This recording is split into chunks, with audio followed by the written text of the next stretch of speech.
नमस्कार, मैं डॉक्टर रितु सिंह, आयुष्मान आरोग्य मंदिर तालचंदेश्वर से। आज आपके बीच में हमारा स्वच्छता ही सेवा पखवाड़ा चल रहा है, जो कि 17 सितंबर 2025 से 2 अक्टूबर 2025 तक करना है, जिसमें हमें गांव में जाना है, स्कूल में जाकर किशोरियों को पोषण का ज्ञान देना है। और क्योंकि आयुर्वेद के अनुसार स्वस्थ शरीर में ही हमारा स्वस्थ मन रहता है। और हम ये किशोरियों को जाकर इसलिए बताते हैं क्योंकि आज की किशोरी कल की सशक्त महिला बने और अपने परिवार को भी सशक्त करे।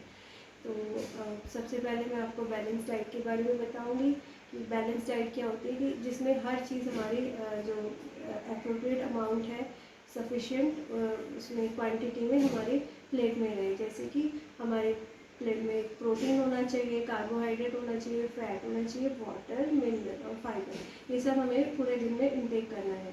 तो प्रोटीन के जैसे सोर्स है, दाल है, मीट है, अंडा है। जो नॉन वेज और खा सकते हैं उनके लिए सोयाबीन है, ये सब ले सकते हैं। और ये डेली आपको 60 ग्राम तक लेना है। फाइबर में आपको पूरे दिन 30 ग्राम का फाइबर लेना है, जिसमें हमारा फाइबर से ये होता है कि पेट जो रहता है अच्छा रहता है, डाइजेशन अच्छा होता है और पेट भी फुल रहता है। इसमें जैसे 30 ग्राम में आपका सलाद हो गया, कच्चे फल हो गया, अंकुरित दालें ले सकते हैं। अंकुरित दालों में क्योंकि छिलका होता है तो फाइबर अच्छा मिल जाता है। फिर है हमारा कार्बोहाइड्रेट। कार्बोहाइड्रेट हमारी शरीर को एनर्जी प्रोवाइड कराता है और मिनिमम हमें 250 ग्राम तक ले सकते हैं एडल्ट। उसमें कोई एडल्ट है तो उसको 250 ग्राम से 300 ग्राम तक कार्बोहाइड्रेट ले सकते हैं। फैट्स का ये है कि हमारे शरीर में कुछ मात्रा में फैट्स भी ज़रूरी चाहिए, जिसके लिए हमको 200 ग्राम या 200 ml तक हम दो ले सकते हैं। वाटर जो है हमें 2 से 2.5 लीटर पूरे दिन में पानी पीना है, और उससे ज़्यादा 3 लीटर तक ले सकते हैं। मिनरल और विटामिन का ये है कि आपको जैसे नमक रहता है उसमें आपको थोड़ा मिनरल्स मिल जाता है, और भी चीज़ें हैं हमारे खाने में जैसे उनमें सब रहता है, कैल्शियम है, आयरन है, तो हरी सब्जियाँ हो गई, फ्रूट हो गए, ये सब आपको मिनरल्स और विटामिन प्रोवाइड कराएंगे। तो ये भी हमारे उसमें रहना चाहिए। अब हमारी डेली रूटीन में एक्सरसाइज बहुत इम्पोर्टेंट है। एक्सरसाइज अगर रहेगी तो हमारी बॉडी भी फिट रहेगी और मसल्स में फ्लेक्सिबिलिटी रहेगी और सेल्फ डिसिप्लिन आएगा, टाइम मैनेजमेंट आएगा। जब आप सुबह उठ के एक्सरसाइज करेंगे तो आपका पूरा दिन का रूटीन बन जाएगा, तो और इससे हमारा वेट भी मैनेज होगा। तो आप ये हमारा डेली हेल्दी फिट रहने के लिए आपको 20 मिनट का समय निकाल के आपको एक्सरसाइज भी करनी चाहिए। इसके बाद हम जाते हैं कि आजकल छोटे बच्चों में अर्ली साइंस ऑफ पॉवर्टी दिख रहा है कि 8-9 साल के बच्चों में मेंसेस स्टार्ट हो जा रही है। उसका मेन रीज़न क्या है कि हम छोटे छोटे बच्चों को कॉस्मेटिक सिंथेटिक प्रोडक्ट्स जैसे ही कॉस्मेटिक होते हैं और परफ्यूम्स होते हैं, ऐसी चीज़ें छोटे से ही यूज़ करना शुरू कर देते हैं। तो इसका ये है कि इस चीज़ को अवॉइड करने के लिए इस कंडीशन को हमें सबसे पहले जो प्लास्टिक कंटेनर्स होते हैं, जो पैकेट फूड होता है, उसको हमें अवॉइड करना है, बच्चों को कम से कम देना है।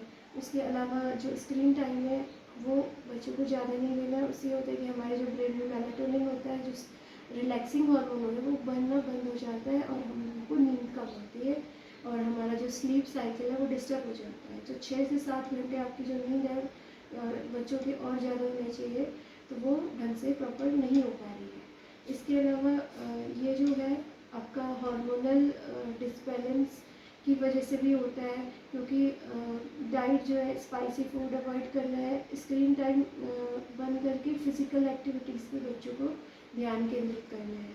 इसके अलावा आजकल हमारे जो सोसाइटी में एक नई भी नहीं कह सकते, उसको काफ़ी सालों से चल रहा है, पीसीओडी। पीसीओडी होता है पॉलीसिस्टिक ओवेरियन डिजीज। इसमें हमारी जो ओवरीज होती हैं उसमें जो एग हॉर्मोन्स की डिसबैलेंस की वजह से हार्मोन सीक्रेट होना बंद हो जाता है, जिसकी वजह से जो हमारा एग होता है वो रप्चर नहीं हो पाता है टाइम से, तो वो सिस्ट बन जाती है।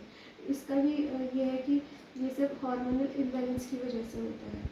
तो इसकी वजह से आगे आगे चल के जब बच्चे बड़े होते हैं तो उनको ये प्रॉब्लम होती है कि फर्टिलिटी इश्यूज़ आते हैं, इनफर्टिलिटी होती है, कंसीव होने में प्रॉब्लम होती है। इसके साथ साथ एक डिजीज़ और चलती है, अगर किसी बच्चे को लड़की को पीसीओडी हो जाता है तो उसको एक साथ में सब्सिक्वेंट क्लिनिकल हाइपोथायराइडिज्म या थायराइड रिलेटेड इश्यूज होने लगते हैं। तो इसके लिए हमको पीसीओडी के साथ साथ किसी को अगर डायग्नोज होता है तो उसको थायराइड प्रोफाइल पे भी कंसंट्रेट करना चाहिए और उसका टेस्ट कराना चाहिए, प्रॉपर हार्मोन्स टेस्ट। और उसके लिए आपको TSH, T3, T4 ये सब लेवल टेस्ट कराने होते हैं। थायराइड प्रोफाइल कंप्लीट कराना चाहिए। किसी को अगर अप एंड डाउन है रीडिंग्स में तो उसको हार्मोन्स ट्रीटमेंट मिलता है, फिर थायरॉक्सिन चलती है। अगर उससे भी वो ठीक नहीं होती है तो आपको डाइट की वजह से लाइफ स्टाइल और डाइट चेंज करके होता है। अब दोनों के जो सिम्टम्स होते हैं लगभग सेम ही होते हैं। इरेगुलर मेंसेस होता है, वेट गेन होता है, ओबेसिटी होता है। इसके साथ साथ पीसीओडी में एक होता है सीवीएच। जब वेट गेन होगा तो कार्डियोवास्कुलर डिजीज़ भी होती है। कार्डियोवास्कुलर डिजीज़ में आपका ज़्यादातर कार्डियक अरेस्ट भी हो सकता है, बहुत सारी चीज़ें आती हैं। और इस चीज़ें जो हाइपोथायराइडिज्म की कंडीशन है इसको हम सब क्लिनिकल हाइपोथायराइडिज्म भी बोलते हैं, क्योंकि ये पीसीओडी के साथ साथ चलती है। और जो ब्लड शुगर लेवल होता है पेशेंट का वो भी इंक्रीज़ होने लगता है, वो इंसुलिन डिपेंडेंट भी हो जाते हैं। तो इसलिए आपको उन सब चीज़ों पे भी फोकस करना है। पीसीओडी किसी को होता है तो ये सब टेस्ट भी कराने चाहिए और प्रॉपर मॉनिटरिंग होनी चाहिए, जिससे कि साथ साथ में जो डिजीज़ है वो ना हो। और लेकिन इनमें हाइपोथायराइडिज्म और पीसीओडी के जो कॉजेज़ है वो डिफरेंट है, लेकिन फिर भी एक दूसरे को ये कोरिलेट करते हैं। इसके लिए हमको पीसीओडी को सीरियसली लेना चाहिए और उसके रिलेटेड जो भी हेल्थ इश्यूज़ है उन पर भी ध्यान देना चाहिए, ताकि आगे जाके कोई प्रॉब्लम ना हो और फर्टिलिटी इश्यूज़ में किसी को कोई प्रॉब्लम ना हो। उसके लिए अब मैं इतना ही यहीं पर कंक्लूड करूँगी। Thank you so much.